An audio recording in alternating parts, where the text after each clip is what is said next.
والذين يرمون ازواجهم ولم يكن لهم شهداء الا انفسهم فشهاده احدهم 4 شهادات. محسنين استاذان ورونو الله دې موږ تاسو ناراضي سي. دا څلورم حکم دا الله تبارک وتعالى د خذ متعلق بیانوي. پرون مسله دا والذین يرمون المحصنات کی چې پردې زنانه ته یو سړی نسبت زناو کی یوغي وضاحت وسو چې بیا به کګوهان راوس ډیره کا کګوهان رانوستل دا په فاتحه درو باندې وهل کیږي. اوس دا یو بل حکم الله بیانوي ک یو سړی خپل خزي ته نسبت زناو کی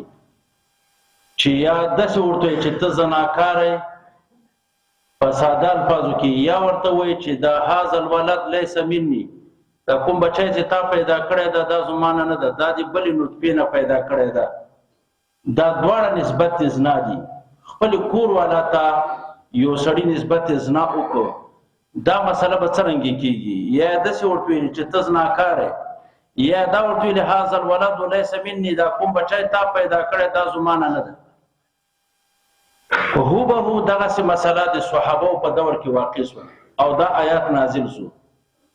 هلال ابن امیہ یو جلیل القدر صحابي ده، رسول الله صلی الله علیه وسلم ته راغی، ورته ویل یا رسول الله ما نن خپل کور والا زنانا شریک ابن سمحا سره لیدلې ده. سمحا هم راغله د میم مخکې کیږي او څوک به صحما میم وروسته ده، خو بهر حال شریک ابن سمحا هم سیده صحما هم سیده. نو رسول الله ته هلال ابن امیہ راغی، یا رسول الله ما خپل کور والا د شریک ابن سحما سره لیدلې ده یا سمحا سره لیدلې. رسول الله صلی الله علیه وسلم ورته وایي هلال ابن امیہ ته یا به څلور کسان ګواهان راولي والا حدا فی ظهرک، کنه ستا په شا به حد جاری کوم. ولو پرون حکم وکنه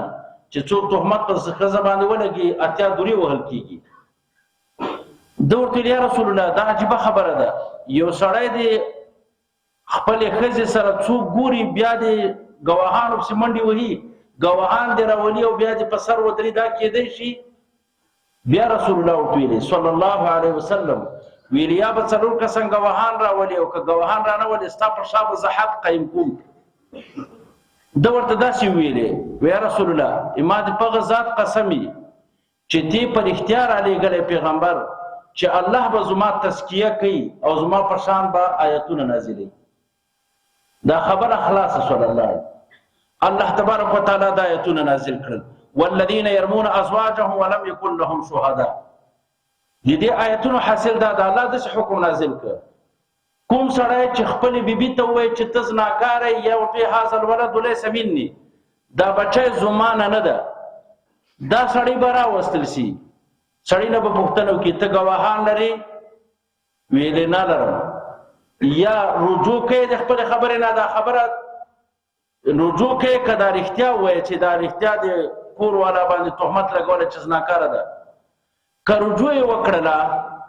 که دې سړي رجوع وکړه چې ما بس خبره کړې وه غلطه مې کړې ده، دروغ مې ویلي دي، بس حد په جاري سي اتیا دورې دي ووهل سي، دا خپل خاوند چې خپلې ښځې ته نسبت غلطیا کړې ده. خو که چېرته یې رجوع نه کوله او په دا خپله خبره ټینګ ولاړو ګواهان نه وو، اوس به څنګه کوو؟ نو الله داسې حکم نازل کړل. اوس قرآن صراحتا درته وایي څلور کسه دا کس به راوستل سي، دا خاوند د قاضي په مخ کې به څلور ګواهي وکړي. داسې ګواهي به کوي اشهد بالله انی لصادق فيما رميتها به من الزنا. ما د په خدای قسم چې زه په د خپل شهادت کې صادق یم چې په کوم شي باندې ما د خپل ښځه اوښتلې ده، یعنی عیب مې ورته لګولی، په دې کې زه صادق یم. دا ګواهي به څوک راته وکړي د قاضي په مخ کې؟ څلور کړه. والله اشهد بالله، قسم هم ده ګواهي هم ده، اشهد بالله انی لصادق فيما رميتها به من الزنا، که نسبت زړه ورته کړی او که داسې ورته ویلې لیس هذا الولد ليس مني، بیا به داسې ووایي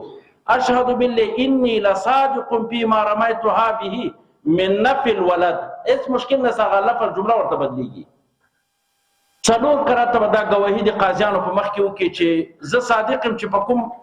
شي ما نسبت زنا ورته کړی. په دې بیا پوه کوم پنځم ځل به داسې وایي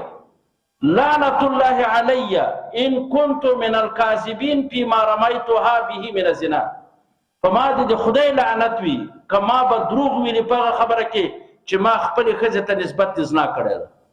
ان شاء الله په پوه شولې څو کرته به گواهی وکي څلور په پنځم ځل به په ځان باندې لعنت وي دسې لعنة الله علی ان كنت من الكاذبین فيما رميتها به من الزنا فما د خدای لعنت وي کما به دروغ ویلي په دې ښځه باندې حاصل هم دغه دا چې خلاصو قاضي به مخ ښځې ته راواړي چې ته اقرار کې چې تا زنا کړې ده که اقرار یې وکړو خو چې کوم قسم اقرار یې وکړو کوم قسم ښځه وه که شادي شده وه رجم ده او که نه یا سل دورې دي هغه خو خلاصه خبره ده خو که ښځې به انکار کوو چې نه ما نه ده کړې زنا یا په ما باندې تهمت لګولی ده نو دا ښځه به قاضي مخکې څلور ګواهان ګواهي وکړي څلور ګواهي اشهد بالله انه لکاذب فيما رماني به من الزنا زه ګواهي کوم په الله مې د قسم چې دا خاوند کوم نسبت ما ته کړی دی دروغجن ده په دې کې دا خبر به څوک کرته وکړي څلور کرته څنګه به وایي اشهد بالله انه لمن الكاذبین فيما رماني به من الزنا زه په خدای ګواهي کوم چې د خاوند کوم نسبت ما ته کړی ده دا دروغجن ده څلور کرته به وکړي پنځم ځل به داسې ووایي غضب الله علیه ګوره هغه لعنت الله علیه ویلې دی به داسې وایي دا ښځه به داسې وایي غضب الله علی ان كنت من الكاذبین فيما رماني به من الزنا فما د خدای قهر او غضب وي کما به په دې خبره کې دروغ ویلي چې دغه خاوند ما ته نسبت زنا کړی ده په دروغ پنځم ځل به ځان باندې څنګه وکړي غضب بنات او خاوند به پنځم ځل څه وایي لعنت دا آیات داسې وشو چې هلال ابن امیه ښځه متهمه کړله په زنا باندې دا آیات نازل شو الله رسول الله راوغوښتل هلال ابن امیه ته ویلې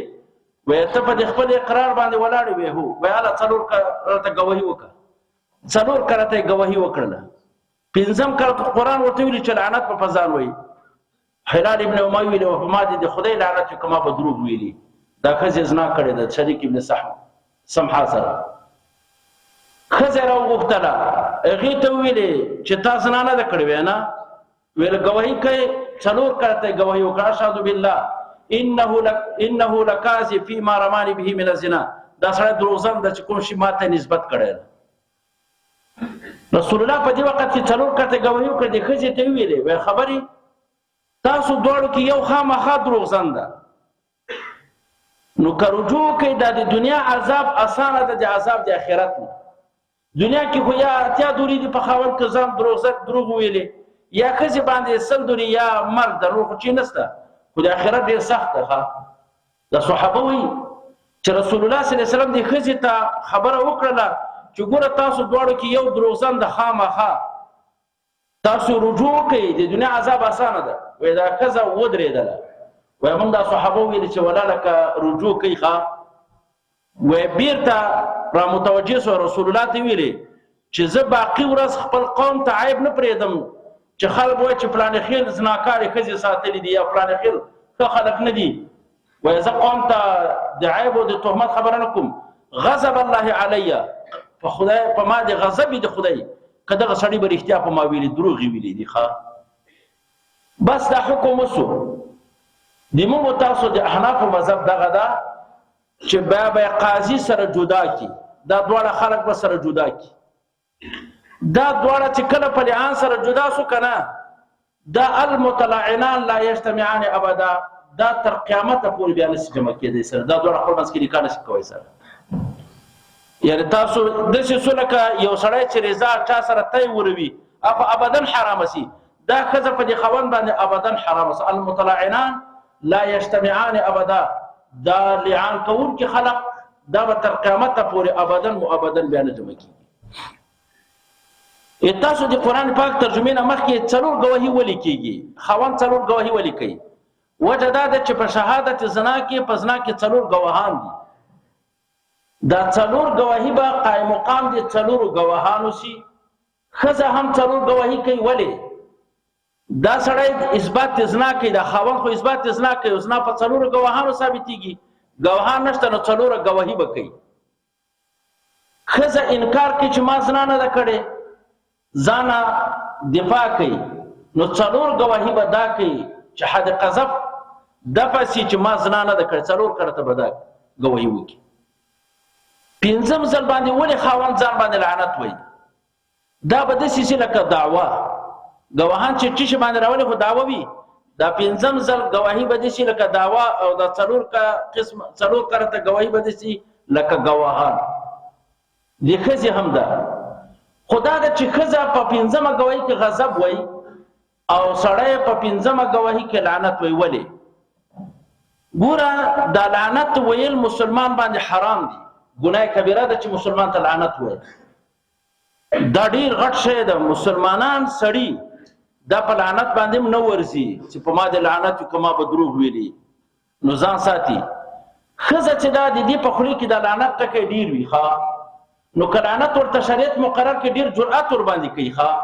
نو ځکه ولګي د شریعت غضب ټکی قرآن ذکر کړ چې دا ښځه په ځان باندې غضب وایي چې په ما د الله غضب وي. غضب د ښځو په زړه کې او خوله کې کم هم دا وته نه ډاریږي هم، او لعنت نه ډاریږي او ډیره وایي هم. دې وجه نه لعنت ټکی به نه وایي، ښځه به غضب وایي. دې دوه کسانو چې دا لعان وکړه، دا ښځه او خاوند سره جدا کړه، سو المتلعنان لا یجتمعان ابدا،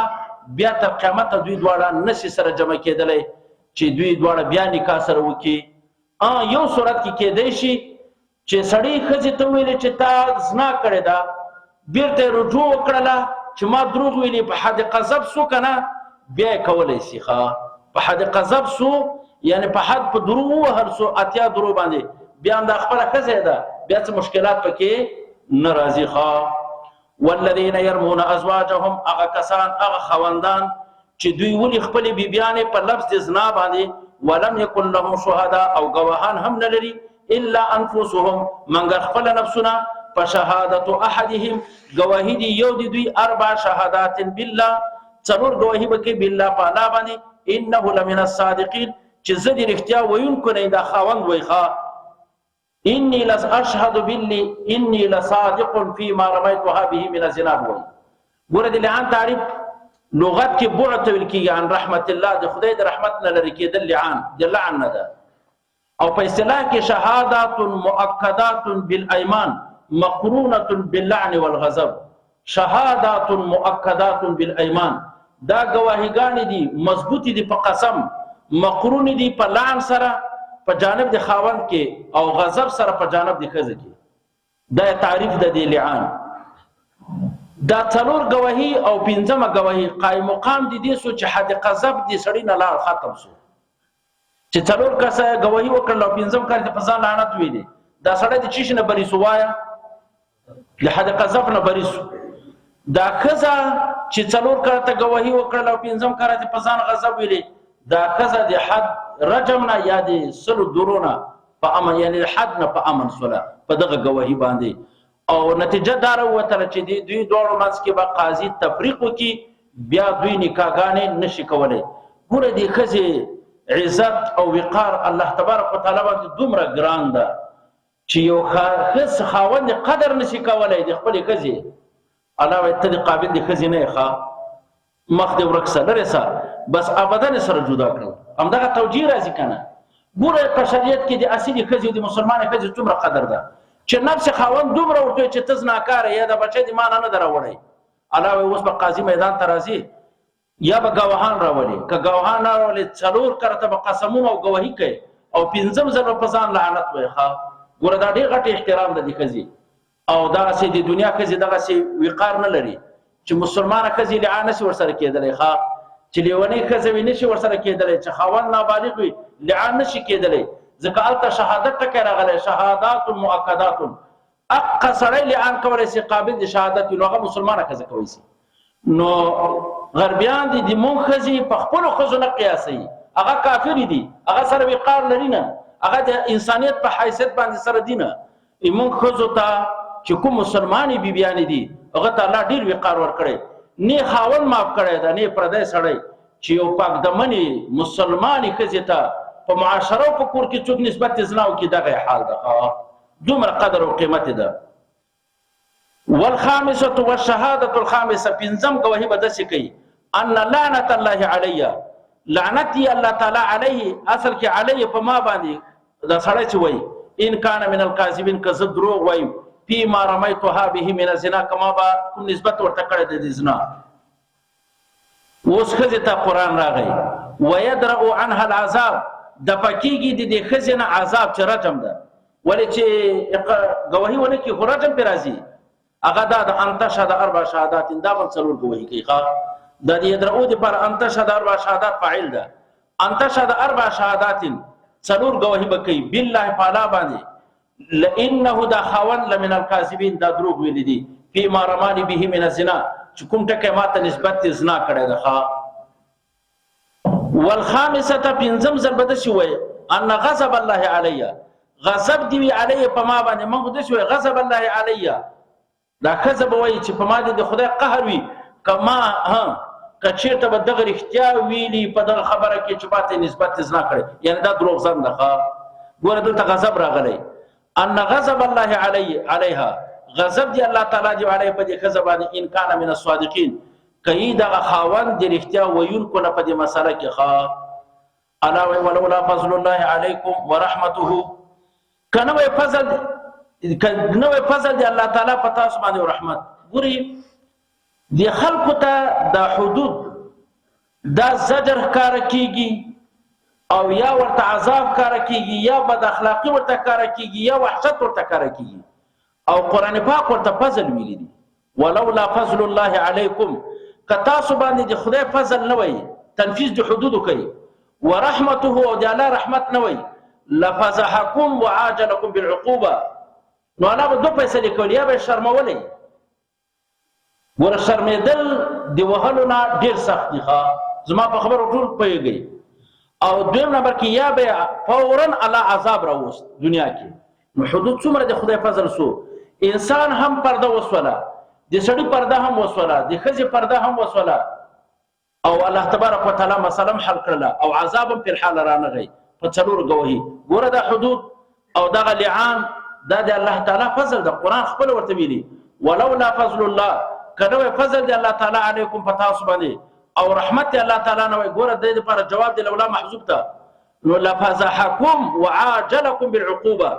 شرمولی به وی الله تاسو او یا به پتلیوار عذاب درکړو خو خدای د خدای فضل ان الله وان الله تواب الا قبل ولد توبه ذات او حکیم د خپل سنا کې حکیم د الله تعالی فيما فرض علیکم من الحدود په خدای قسم ده چې حدود کې تنفيذ حدود کې یو ډېر د حکمت نه ډک کار ده الله تبارک وتعالى چې حدود مقرر کړی دي په دې کې اصلاح د مسلمان ده عزت د مسلمان ده مسلمان عزت الله باندې ډېر ګران ده. یو خبره کوم حدیث کې راځي رسول الله صلی الله علیه وسلم وای دا غخزي د خدای پاک مینځ دي دا بنده دومره غیرت نه کوي چې یو سړی په حشي کوي کنه دومره غیرت نه کوي خاوان ورور تربور په خپل خزو باندې کله الله ته دومره غیرت پدې ورزي الله دې په غوسه کېږي چې کوم سړی مسلمان خزي سره زنا کوي یا مسلمان سړی زنا کوي په دې باندې رب العالمین دومره خفه کېږي. تاسو خپل قضاوت وکړئ چې یو سړی خور نور دی وي دغه په مخ کې دغه سره زنا کوي دا برداشت کوي او ما دې په خدای قسم دې چې الله د کائناتو غیرتی زیاته ګور هغه فورا عذاب نش کوي تر حق دا چې پزما کوي ومنډي ښا او یا او عذاب عظیم په نازل کې خجناب ان کان ولولا فضل الله علیکم ورحمته کله فضل د الله تعالی او رحمت الله تعالی وان الله تواب حکیم الله قبل ولد توبه ذات او حکیم د فقره سنا کې محسنین او استادان ورونو ان الذين جاءوا بالافك دا د حضرت عائشه صدیقه حبیبه رسول الله د رسول الله بیبي متها تهمت د زنا په لګیدلې قصه ان شاء الله سبا درته کومه بخاری شریف نقل کړی دا سر د عائشه لغونته مناقب دو درې ټکو کې وضاح کوم او ان الذين جاءوا بالافك ګوره دا یو مشهوره قصه ده په عائشه باندې تهمت د زنا لګیدلې. عائشه دا د رسول الله بیبي ده او د سیدنا ابوبکر صدیق لور ده او بهترین فصیحه بلیغه عالمه کزه 2210 احادیث د رسول الله ورته یادو. حضرت عائشه ته موږ یو شیخ الحدیث نه یو غټ شیخ الحدیث ته ودیه حضرت عائشہ ام المؤمنین رضی الله تعالی عنها ته څو حدیثات 210 احادیث او پر رسول الله باندې ډیره ګرانه و او په الله باندې ډیره ګرانه و. زبا سبب ان شاء الله اجمالی قصه یو کما د دې بیان سم کولای چې نور کوم ټول قران دې لټ په لټ راوړی دومره تغلیظ او دومره شدت چې الله په الفاظو کې دلته کړی ده کنه د عائشې د پاک دمنۍ لپاره هیڅ چیرته نه ده کړی بل چې تاسو په دې پاک دمنه بیبي باندې دا تهمت زنا څنګه لګولای ده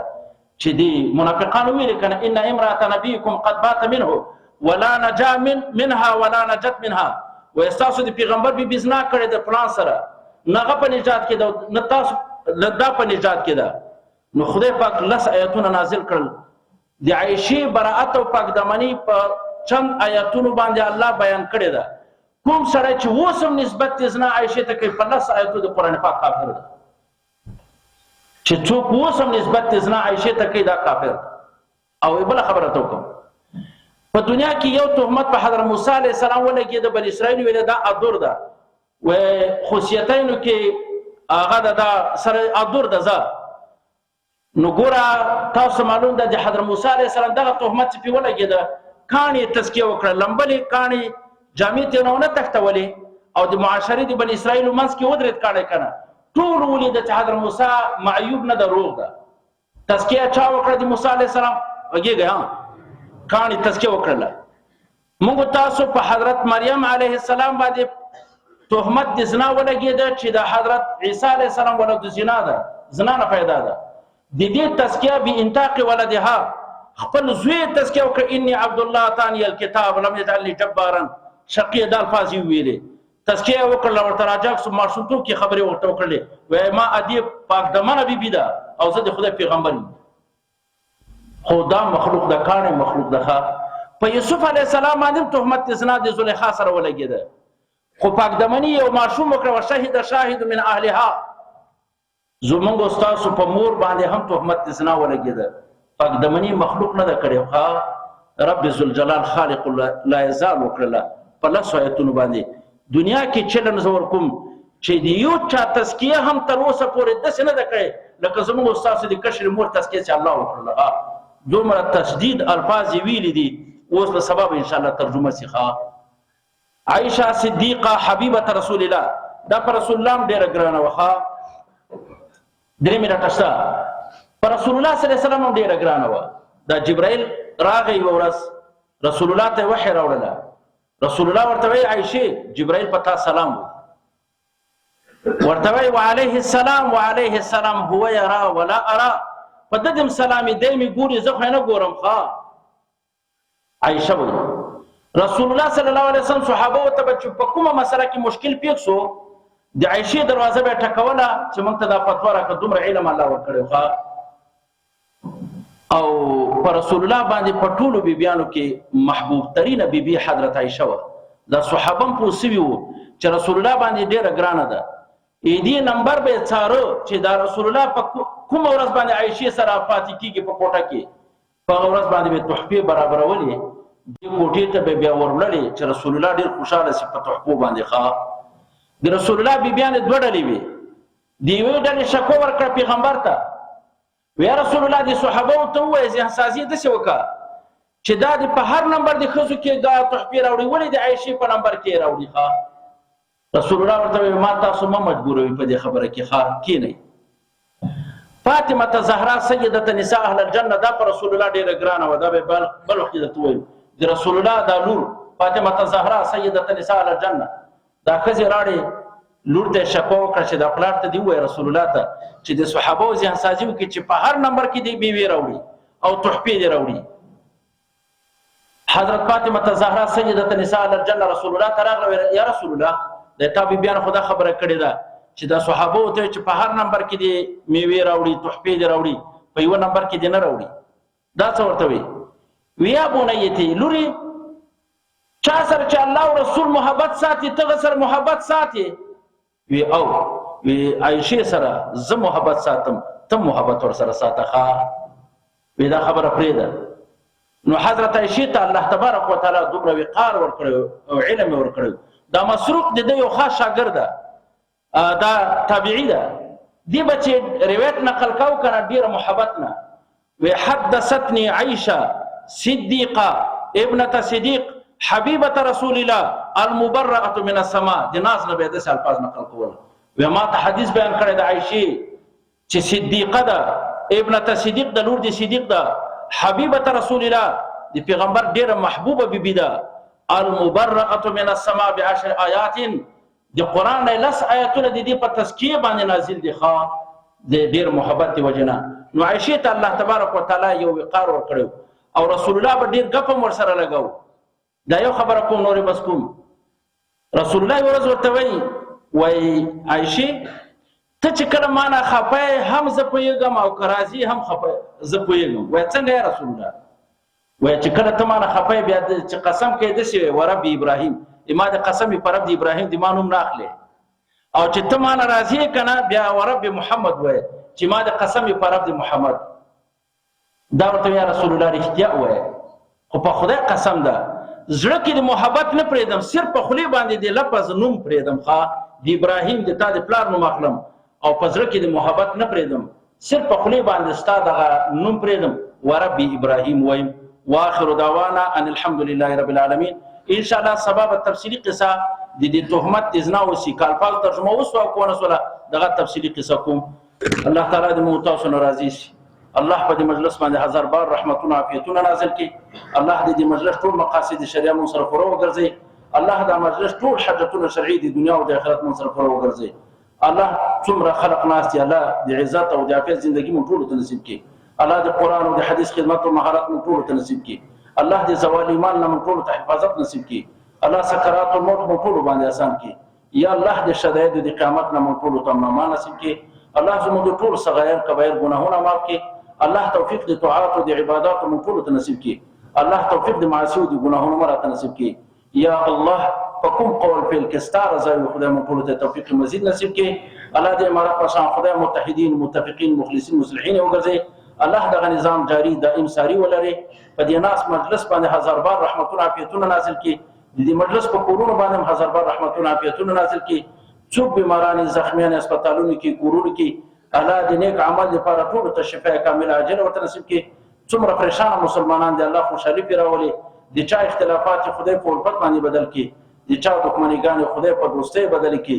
موږ دوی ټول خدای د هر قسم آفات او بلیات او مصائب او تکالیف نه راته نصیب کړي وصلی الله تعالی علی خیر